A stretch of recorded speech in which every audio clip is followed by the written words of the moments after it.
son aperturados todo el tiempo, como son las acuaprinas. Entonces, en el caso de canales iónicos, mencionamos que los principales pues son, en este caso, los que permiten el paso de iones a través de la membrana. En este caso, estos canales iónicos se dice que son también considerados como proteínas transmembrana porque permiten la comunicación de esos iones a lo largo de la membrana celular. Al ser transmembranales, pues atraviesan la membrana desde el exterior al interior. Y automáticamente que es importante reconocer que estos canales van a estar formados por pequeñas subunidades. Las subunidades, que son estas pequeñas que vemos aquí, van a estar unidos a su vez por asas. Estas asas están conformadas por enzimas.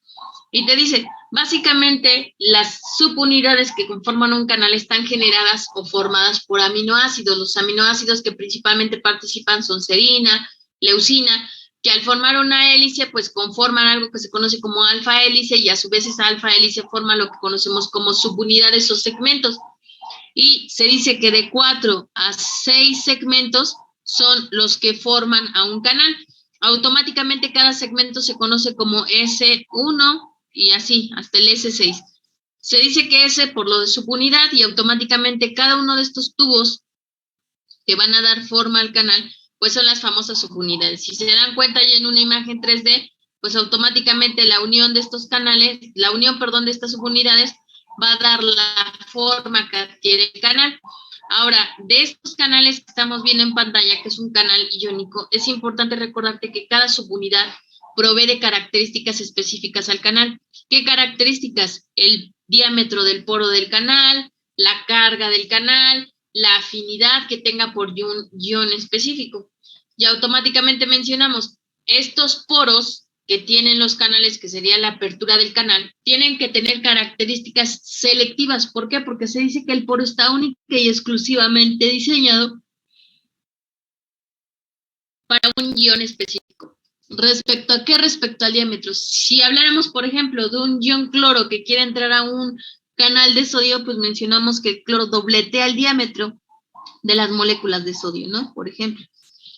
Ahora bien, ¿qué tenemos? Dentro de la selectividad es importante recordar que normalmente las cargas pues van a pasar a lo largo de la pared, y además de pasar a lo largo de la pared, pues una de las subunidades es considerada como detector de voltaje y la otra es considerada como selector de diámetro o selector del tamaño del poro.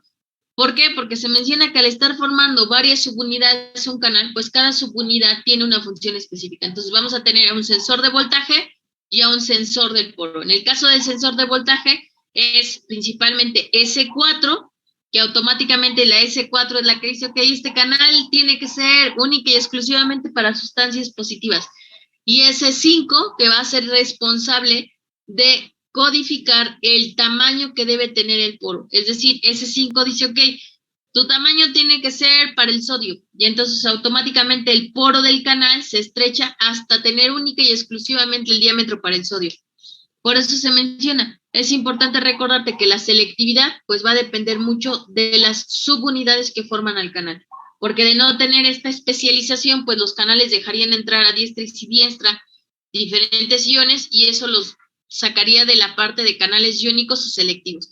Ahora, dentro de estas familias de canales, pues es importante recordarte que los canales van a recibir un apellido de acuerdo al estímulo que los está ayudando a aperturarse o cerrarse. Es decir, cada canal va a tener estímulos de tipo eléctrico, de tipo mecánico, de tipo enzimático, que van a permitir que el canal se abra o se cierre, dependiendo de qué es lo que se esté buscando.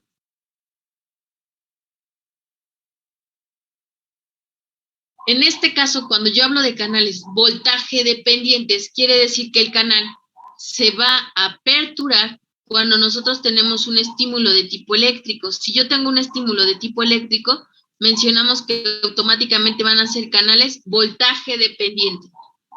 Dependiente, pues que única y exclusivamente un estímulo eléctrico es lo que lo puede aperturar.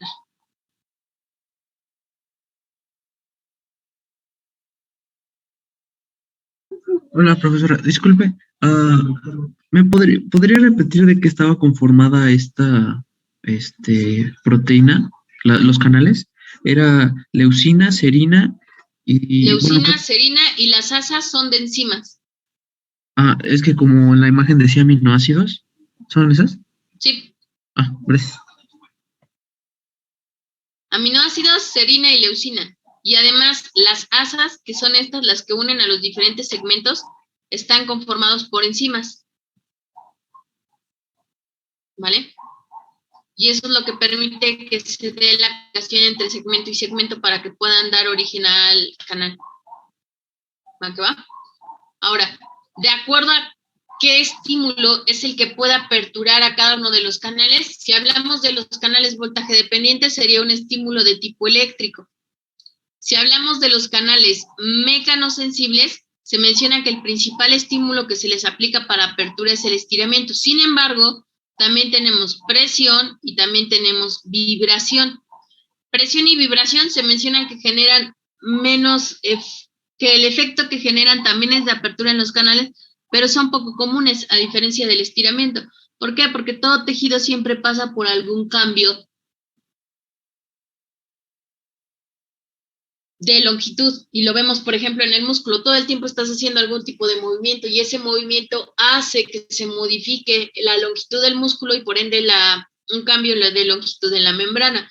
A diferencia de la presión y la vibración, que necesitas aplicar un estímulo de forma constante y pues es poco común que te estés apretando alguna zona del cuerpo o que siempre estés generando vibración sobre alguna zona específica. Por eso se menciona que en el caso de mecanosensibles el principal estímulo que se emplea es el estiramiento. Y si nos vamos a canales dependientes de ligando,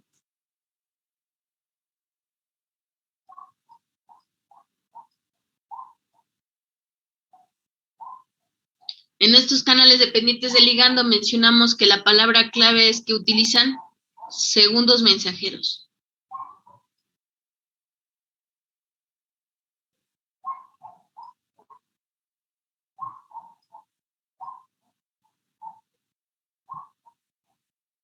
¿Vale? Y cuando hablamos de segundos mensajeros es importante recordarte que tenemos extracelulares e intracelulares. Si hablamos de extracelulares, los que son considerados como segundos mensajeros principales son los receptores ionotrópicos, ¿vale? Que son estructuras, proteínas, glucoproteínas principalmente, que están unidas a la membrana y que van a recibir señales del exterior para poder activar al canal. O en el caso de intracelulares, que mencionábamos, el principal segundo mensajero intracelular por excelencia es la proteína G. ¿Vale? Es el principal. ¿Qué otros tipos de segundos mensajeros tenemos? Pues ya habíamos hablado de AMP cíclico, GMP cíclico, IP3, ¿no? Sin embargo, el más usual es proteína G. Ahora viene la pregunta. En el caso del voltaje dependiente, pues llega la corriente, despolariza y se abre el canal. En el caso de estiramiento, genera un estiramiento sobre la membrana, cambia el tamaño del canal y entra o sale la sustancia. Es casi obvio, ¿no? Tú estiras o generas presión y por ende se deforma la membrana y eso apertura el canal. Pero ¿qué pasa en aquellos canales que mencionamos que son dependientes del ligando? Ejemplo, en el caso de mensajeros intracelulares te dice que la proteína G es la que activa la apertura del canal. La pregunta es, ¿cómo lo hace? Según esto, pues depende de los procesos celulares simples. Ustedes llevaron biología celular. ¿Cuál es el principal mecanismo por el cual se unen una proteína y un segmento de membrana? ¿Alguien?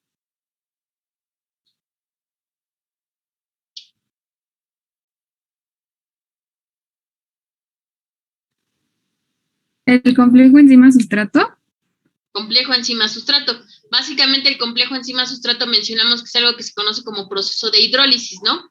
Si lo pasáramos a un ejemplo simple y común, pues es como si habláramos de un candado y una llave. Entonces, cuando hablamos nosotros del proceso de hidrólisis, te dice, cuando tú tienes un canal, por la parte interna del canal hay una porción que se conoce como porción de unión, ¿vale?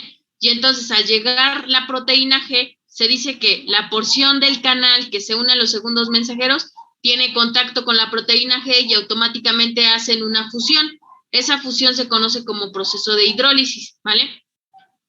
ese contacto que es sustrato, enzima sustrato, quiere decir que los dos al entrar en contacto generan una liberación de energía que es lo que apertura la compuerta del canal. Ahora, ojo, te dice, sí, es intracelular, se une la proteína G, activa como tal al sustrato y esto permite que la compuerta se abra. Pero los canales dependientes del ligando van a depender del segundo mensajero, es decir, si el segundo mensajero es proteína G, pues la apertura se va a dar. Pero si el segundo mensajero es otro tipo, como IP3 o esos que son más lentos, entonces puede cambiar la velocidad con la que se apertura la compuerta del canal. ¿Qué quiere decir esto?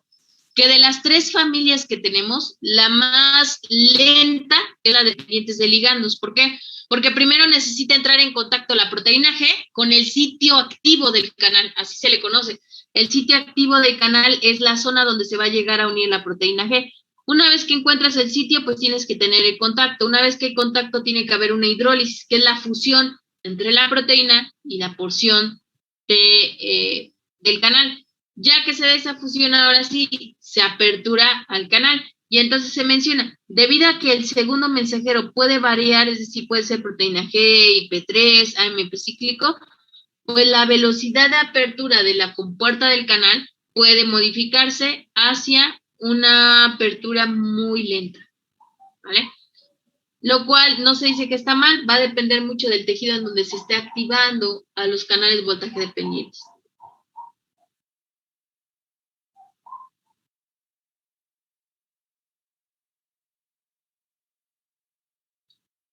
Ahora bien, ya mencionamos, eso si fuera de intracelulares. En el caso de receptores ionotrópicos, son también conocidos como glucoproteínas. Se encuentran en la periferia de la membrana, es como si fueran unas antenas, ¿vale? Entonces está mi canal y aquí tiene la glucoproteína está hacia el exterior, puede llegar una enzima, puede llegar una proteína o alguna sustancia que active y automáticamente esto permite la apertura del canal. Entonces tenemos estos dos tipos, extracelular e intracelular, ambos son por contacto del sitio activo del canal con la enzima, con el sustrato o en este caso con el segundo mensajero. Una vez que hay contacto del sitio activo del canal con ese segundo mensajero, automáticamente se da el proceso de apertura del canal. ¿Qué es lo que no debemos olvidar? Que es de las familias más lentas porque va a depender del tipo de sustancia química que se esté uniendo al sitio activo del canal. ¿Podemos avanzar? Profesora, dijo que era lento porque depende de la qué. Porque depende del tipo de segundo mensajero que se tenga. Si es para empezar extracelular o intracelular. Y ya que tenemos intracelulares, es donde tenemos varios, que tenemos IP3, AMP cíclico, GMP cíclico y proteína G. Proteína G por excelencia es de los que activa más rápido, pero si no fuera ese segundo mensajero, pues los otros son más retardados.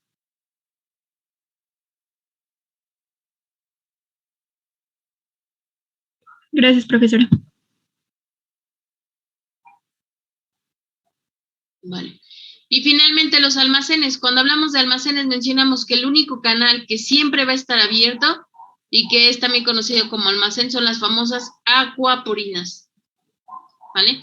Las acuaporinas son canales que van a permanecer abiertos todo el tiempo y que lo único que permiten ingresar a las células son moléculas de agua de un tamaño mínimo o específico.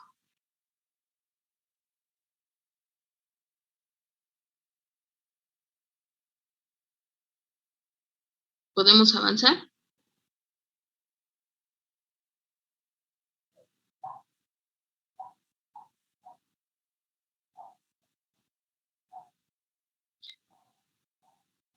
Ahora, ojo, mencionamos, dentro de esta clasificación por familia, más bien por estímulo, tenemos también la clasificación por respuesta. La clasificación por respuesta se dice que los canales se van a dividir en ómicos y en rectificadores. Anoten esto en ómicos de modo lineal, en rectificadores de modo no lineal. Para que ahorita les muestre una imagen, díganme si podemos cambiar.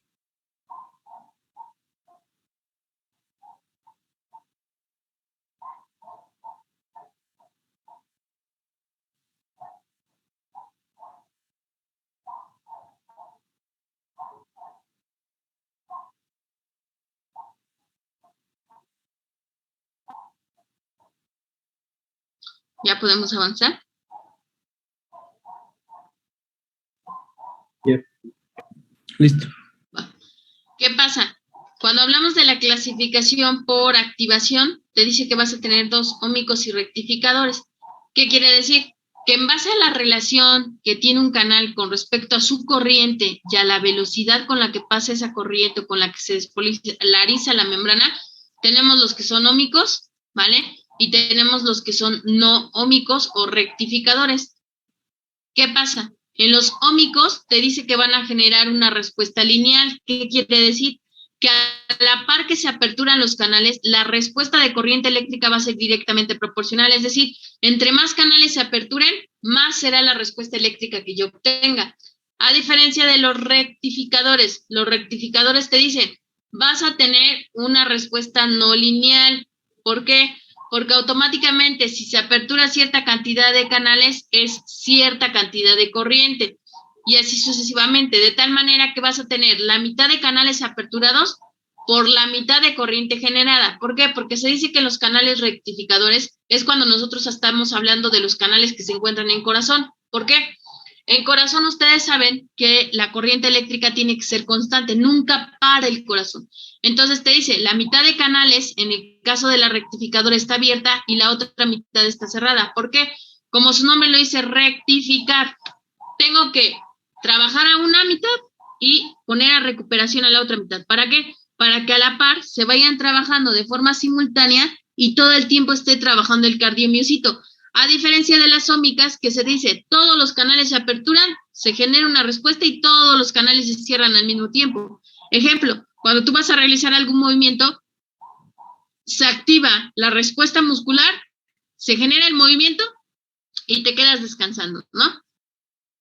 En el caso de un rectificador, que sería, por ejemplo, para el corazón, la mitad de canales se apertura, la mitad se cierra. ¿Esto con qué finalidad? Con la finalidad de tener siempre un reemplazo para que realice la actividad y nunca se pare la actividad. En el caso de los ómicos, que serían para músculo esquelético, tú haces tu movimiento, lo desencadenaste y regresas a un estadio neutro. Ya no necesitas de que el músculo se esté contrayendo para realizar la actividad. ¿Sí queda claro? Entonces, ómico es una relación directa corriente-velocidad, rectificador es una relación inversa corriente-velocidad. ¿De qué depende? Del tipo de la cantidad, de canales aperturados. En el caso del ómico, todos los canales se aperturan en un mismo instante y todos se cierran en un mismo instante. En el caso de rectificadores, la mitad se apertura, la mitad se cierra.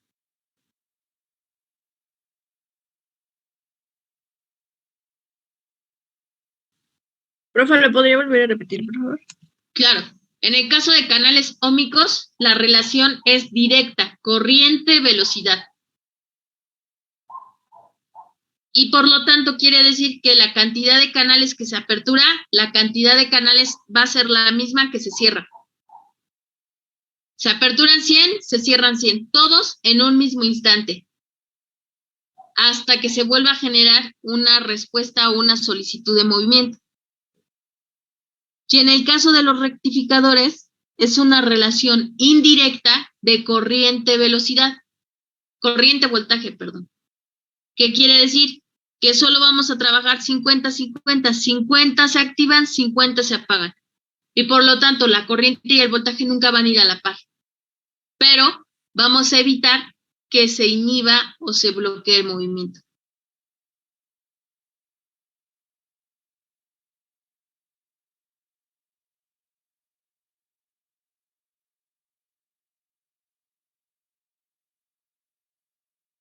¿Podemos avanzar? Profesora, ¿esta clasificación la vamos a encontrar dependiendo del órgano? Normalmente sí. Y mucho del tipo de corriente y de voltaje que se requiera para esa estructura. Repito, en el caso del corazón, tú necesitas que el corazón esté bombeando todo el tiempo. Por lo tanto, los canales de calcio necesitan estarse aperturando todo el tiempo en el corazón. Ojo, para que me entiendan un poquito más. En el caso del músculo esquelético, el potencial de acción es en pico. En el caso del potencial de acción cardíaco, es de esta manera. Tiene una meseta y baja. ¿Qué quiere decir? Que aquí yo utilizo sodios y potasios nada más. Es decir, activo todo el sodio, se genera corriente. Activo todo el potasio, se genera corriente. Se cierran todos los sodios, se activan todos los potasios, pero siempre es toda la familia, ¿vale? Y aquí en corazón no, porque en corazón tienes sodios, tienes potasio, tienes calcio y otra vez tienes potasio. ¿Por qué? Porque te dice, este periodo que libera calcio es el periodo de reposo de los cardiomiocitos, ¿vale? Es lo que permite un reposo entre cada frecuencia cardíaca. Entonces te dice, en el caso del corazón, los canales se están aperturando mitad y mitad. Mitad apertura, mitad cierre. Mitad apertura, mitad cierre. Esto con la finalidad de que siempre estén trabajando todos, sodio, potasio, calcio, para evitar que el corazón llegue en un momento a inhibir su contracción muscular. A diferencia del músculo esquelético, se da el pico y va a descansar. En el caso del cardíaco, se da el pico, favoreces la liberación de calcio para el descanso, pero a la par otros siguen trabajando. ¿Sí me doy a entender, Adrián? Sí, profesor. Gracias. Ahora, ojo, cuando hablamos de canales, mencionábamos, los canales siempre van a permitir el movimiento de sustancias al interior y al exterior del tejido, pero ojo, la cantidad de sustancia que van a mover los canales va a ser de 10 a la 6 o de 10 a la 9 iones por cada 100 milivolts que se descarguen a la membrana. ¿Esto qué quiere decir? Que a los 100 milivolts tú puedes aperturar cualquier canal voltaje dependiente. ¿De qué me va a servir esto? Bueno, cuando tú llegas a la práctica clínica, que tienes que aplicar corriente eléctrica, siempre te dicen, pues aplícale corriente, aplícale TENS, aplícale rusas, aplícale interferenciales. Y siempre la pregunta del practicante es, ¿y cuánto? O sea, le comienzo a subir, pero le subo a 10, le subo a 20, le subo a 15 o me voy despacito. Pasa mucho que en algunos lugares le voy a conectar la corriente, voy subiendo, ya. 1, 2, 3, ¿ahí siente? No, bueno, voy. Total que el compañero se tarda como 15 minutos para conectar al paciente, ¿no? ¿Por qué? Porque no sabe cuál es la cantidad de corriente mínima. Y aquí te estoy diciendo, con 100 milivolts, los canales se están aperturando. ¿Qué quiere decir? Que con 100 milivolts tu paciente ya percibe la corriente. ¿Cuánto tolera? A partir de los 100 milivolts tú ya vas moderando. A ver, voy a subir un poco más a partir de 100 milivolts. Usted me dice hasta dónde es tolerable para su tejido. Pero es muy diferente a ir, espérate, voy a subir un poquito, otro poquito, y el paciente te dice, oye, todavía no siento nada, súbele más. O te subes demasiado o bajas completamente la corriente. Entonces, este valor de 100 milivolts es para indicarte que a partir de los 100 milivolts, cualquier tejido ya percibe la corriente eléctrica. ¿Cuánto de máximo debe de tener ese paciente? Va a depender de la percepción del paciente. Habíamos hablado ya de que si un paciente tiene una mayor cantidad de grasa en el cuerpo, ¿qué pasaba con esta corriente? ¿Qué le pasaba a un paciente que tenía mayor cantidad de tejido graso? Necesitaba un voltaje mayor. Necesitaba un voltaje mayor, ¿no? Y mencionábamos, además de ello se podía quemar. ¿Por qué? Porque si tienes mayor tejido graso, la corriente no pasa. Entonces, primero, si tengo 100 milivolts, que es la corriente a la cual se aperturan mis canales, saber que en cualquier aparato que tengas, llegas y subes de tal manera que va subiendo lento hasta los 100 milivolts. Ahí tu paciente tiene que percibir. Si tu paciente ya percibe a los 100 milivolts, a partir de ahí tú solamente tienes que checar en el paciente cuánto es lo que él tolera, partiendo de los 100 milivolts, ¿vale? ¿Qué es lo que pasa? Hay pacientitas que suben la corriente y como no están acostumbradas al estímulo, apenas si llegas a los 20 milivolts y te dicen, ya, apágale, se siente muy fuerte. Bueno, ahí me aguanto, pero ya es mucho, siento horrible. Esta cantidad de corriente, a lo mejor la paciente lo siente porque nunca ha tenido ese estímulo, pero eso no quiere decir que esta corriente sea benéfica, ¿vale? ¿Por qué? Porque es una corriente que te está diciendo son 20 milivolts. Lo que tú necesitas como mínimo son 100 para generar una respuesta celular. Si tú dejas conectada a tu paciente con 20 milivolts porque la paciente te dijo que hasta ahí siente agradable, la paciente va a terminar tu corriente eléctrica y te va a decir, me siento igual, no se me quitó el dolor. Como tú eres de práctica 1, a lo mejor no lo hiciste bien porque el de servicio social, ayer que me puso la corriente, sí se me quitó el dolor. Pero el de servicio social ya sabe que la corriente mínima aplicada es de 100 milivolts. Pasado de eso, puedes ir subiendo a tolerancia del paciente, pero si está por debajo de esta corriente, no vas a generar ningún impacto, ¿vale? Entonces, para eso nos sirve saber sobre la existencia de los canales voltaje dependientes. Si tú no aplicas una corriente que realmente estimule a la célula, no estás haciendo nada. Solo le estás poniendo un placebo, es decir, le estás dando gusto al paciente, pero el tejido nunca se va a recuperar, ¿vale? ¿Por qué es importante esto? En el caso de pacientes que te llegan con dolor, no les vas a quitar el dolor, pero uno de los casos más importantes es aquel paciente que te llega con una cicatriz, una herida abierta. Ustedes van a ser candidatos para irse también al área de estética, en el cual tendrán que aplicar corriente eléctrica para favorecer el cierre de heridas, principalmente en paciente diabético. Pero si tú colocas tu corriente por debajo de este voltaje, nunca vas a favorecer a que se dé replicación celular o que se dé un estímulo celular funcional. Y entonces ese paciente puede pasar por 3 sesiones o hasta 4 y no va a haber ningún crecimiento de tejido. Y automáticamente ese paciente pues, cambia de fisioterapeuta. Un paciente que está en proceso de cicatrización o cierre de herida, en el primer día tiene que ver un cambio del tejido, ¿vale? Y si no tiene ese cambio de tejido es porque no estás utilizando la cantidad de corriente adecuada. ¿Va que va? ¿Podemos avanzar? Adelante, Velázquez. ¿Qué pasó? Yo tengo una pregunta relacionada a lo que había dicho que, por ejemplo, la paciente que solamente soporta hasta 20, ¿ahí qué podríamos hacer para llegar a los 100? Porque pues dice que los 20 no le va a servir de mucho. Si tu paciente te dice que 20 es muchísimo y ya lo siente demasiado, entonces la corriente no es candidata. ¿Por qué? Porque tú sabes, estás estudiando y sabes que solo 100 milivolts es lo que genera un cambio en la membrana celular. Pero si la paciente solo te tolera 20, para empezar eso no me sirve porque no le está generando ninguna excitabilidad en la célula, ¿vale? Y aparte la paciente dice que hasta ahí porque es lo que tolera. Entonces la corriente eléctrica no sería el tratamiento ideal para esa paciente, ¿vale? Porque ¿qué va a pasar? No va a mejorar, le tiene miedo a la corriente desde el momento en el que te dice que hasta ahí tolera, ¿vale? Y automáticamente a los 5 minutos va a querer también que le quite los electrodos, porque te va a decir que ya no siente nada y que no sirve la corriente. Entonces, si es una paciente que tolera, puedes ir subiendo de 20, 25, dejas pasar 5 minutos y vuelves a subir la corriente. Si la paciente lo va tolerando, en menos de 5 minutos puedes llegar a subir hasta los 100 milivolts. Pero si pasan 5 minutos y la paciente te dice, sigo sintiendo horrible, sigue muy alta la corriente, ya no le subas, es una paciente que no es candidata a usar corrientes eléctricas. La pregunta sería, ¿qué quieres hacer con esa paciente? Si es dolor, usa ejercicio terapéutico, usa ultrasonido, usa láser, usa luz polarizada, ¿vale? ¿Para qué corriente si la paciente hasta le tiene miedo? Entonces, si es una paciente que no tolera corriente, mejor cambia de técnica.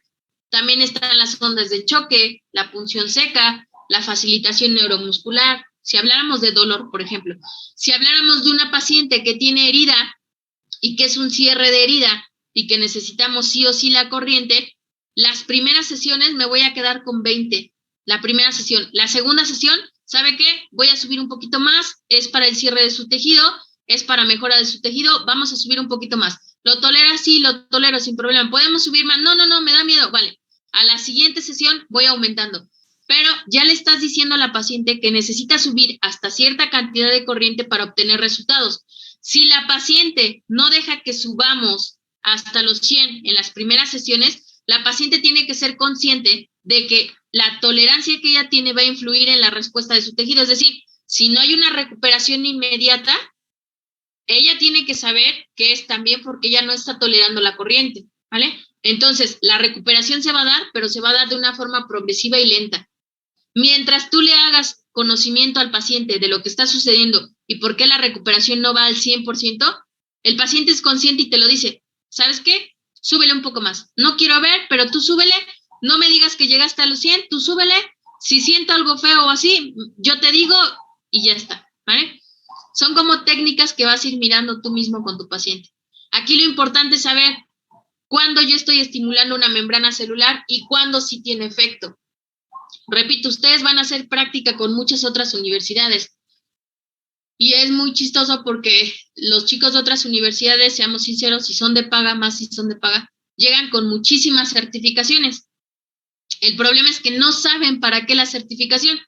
Entonces ahí está tu ventaja como guapo. Si no tienes para pagar una certificación de 7,000 pesos con Cócaro, que es el fisioterapeuta más reconocido en fútbol, pero tienes Coco, pues entonces dices, ¿sabes qué? Es que si aquí aplicamos una corriente, pues ya el otro te enseña la técnica, ¿no? Si sabe punción seco o algo, y así se van complementando mucho en la práctica.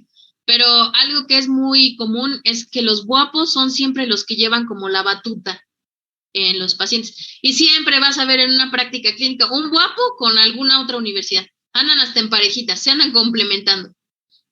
Entonces, por eso ustedes siempre tienen que ser los cognitivos en la pareja.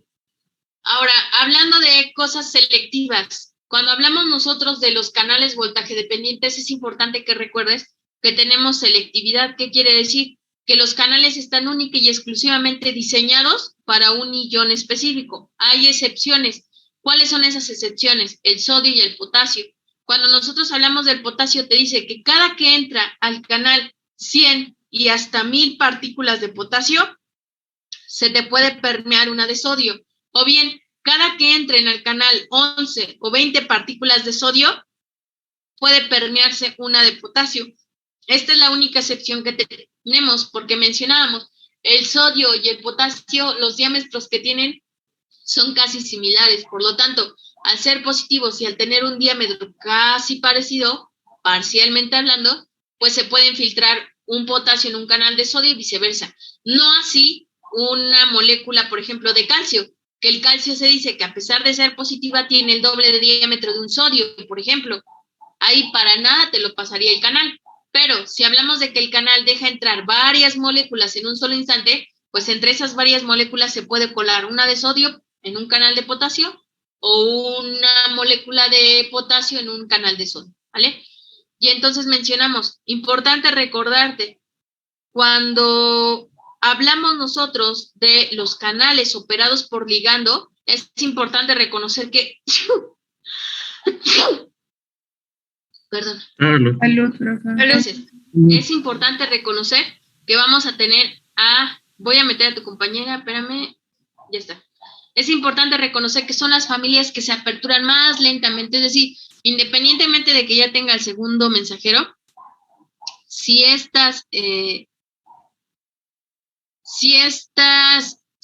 proteínas, en este caso la proteína G, se llega a unir con el canal, es importante recordarte que a la par que se están abriendo 100 canales voltaje dependientes, apenas se está abriendo un dependiente de ligando. Es decir, son lentos, van a depender del tipo de segundo mensajero que llega al canal y automáticamente, una vez que se da la apertura, se cierra rápido. ¿Por qué? Porque recordemos que depende de la hidrólisis que tiene la proteína con el sitio activo del canal. Entonces, automáticamente se desvanece rápidamente su función.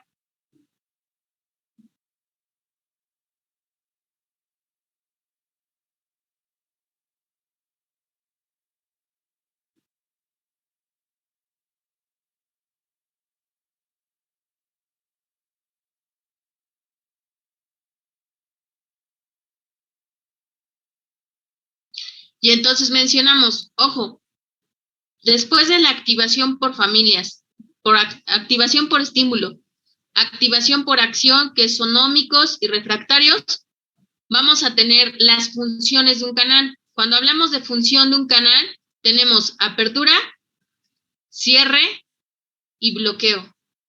¿En qué momento se va a dar cada uno de estos? Ojo, cuando yo hablo de la apertura, se menciona que el estado de mi canal es desensibilizado. ¿A qué me refiero? Sí, se abrió la compuerta, pero mi membrana celular automáticamente está desensibilizada. ¿A qué me refiero con desensibilizada? No presenta sensibilización, carga, corriente, sensaciones, ¿vale? Entonces, cuando hablamos de un canal desensibilizado, quiere decir, se le aplicó un estímulo y ya no va a volver a responder. Por lo tanto, se aperturó la compuerta del canal. Refractario, ya recibió el estímulo y está en stand-by. Ok, ya me abrí, ya no estoy recibiendo ningún tipo de corriente, me voy a cerrar. El refractario es cuando ya se está comenzando a recuperar ese canal. Y finalmente, inactivo, que te dice que entra en una función de bloqueo. ¿Por qué? Inactivo quiere decir, ya no tengo estímulo, ya me lo aplicaron, ya terminó ese estímulo, ya me tengo que cerrar, ya tengo que descansar. Por lo tanto, me voy a volver inactivo, que quiere decir que la compuerta está bloqueada. Ni se abre ni se cierra. Cuando nosotros hablamos de este estado de inactivación, hablamos de que es importante saber qué tipo de corriente o estímulo le aplicaron y si la estimulación fue excesiva. ¿Qué pasa? Cuando tú aplicas un estímulo por un tiempo indefinido, el cuerpo se adapta. Ejemplo, si nos vamos al 14 de febrero, si tu pareja nunca te regala nada, pues ya te adaptaste, ¿no? El 14 de febrero, si no te regala, no te afecta, porque ya estás adaptado a esa persona. Lo mismo le pasa a los canales, ¿no? Si el canal recibe un estímulo por un tiempo indeterminado, pues el canal dice, tú síguele dando, ya no me vas a generar nada, ya no tengo ningún sentimiento, dirían por ahí, ¿no? Y automáticamente ya no responde. ¿Qué pasa en la fisioterapia? La membrana fisiológicamente te responde a los 15 minutos, máximo 20. Después de esos 20 minutos, tú no puedes aplicar corriente eléctrica. ¿Por qué? Porque el canal se bloquea. Si tú conectas a un paciente 15 minutos, lo llevas a hacer ejercicio y te dice, oye, ponme más corriente porque se sintió agradable, y lo vuelves a conectar, en la segunda ocasión que conectes a esa paciente, o lo quemas, o inmediatamente que el paciente se ponga de pie, supongamos, si le colocaste las corrientes en miembros inferiores, el paciente se cae al suelo. ¿Por qué? Porque estás fatigando su membrana celular. Ya le aplicaste un estímulo, hasta ahí. Hay que esperar a que se recupere. Si tú no das ese periodo de recuperación pasado los 20 minutos, cuando tú vuelvas a aplicar una corriente de forma continua, es decir, pasan 20, dejas a lo mejor 5 minutos de ejercicio y le vuelves a aplicar sobre la misma zona la corriente, con eso tienes para que el paciente tenga rupturas fibrilares, alteraciones somatosensoriales, calambres, o incluso le puedas generar un riesgo de paro cardíaco. ¿Por qué? Porque es demasiada la estimulación eléctrica que le estás aplicando a la célula, ¿vale? Y entonces, en esos casos hay que tener mucho cuidado porque la corriente solo se tiene que aplicar en una ocasión y un cierto tiempo. No podemos pasar máximo 20 minutos, repito. También va a depender mucho de la zona y del tipo de lesión que tenga el paciente. Creo que nos va a sacar. Volvemos a ingresar para que se anoten, ¿va? Tengo 28.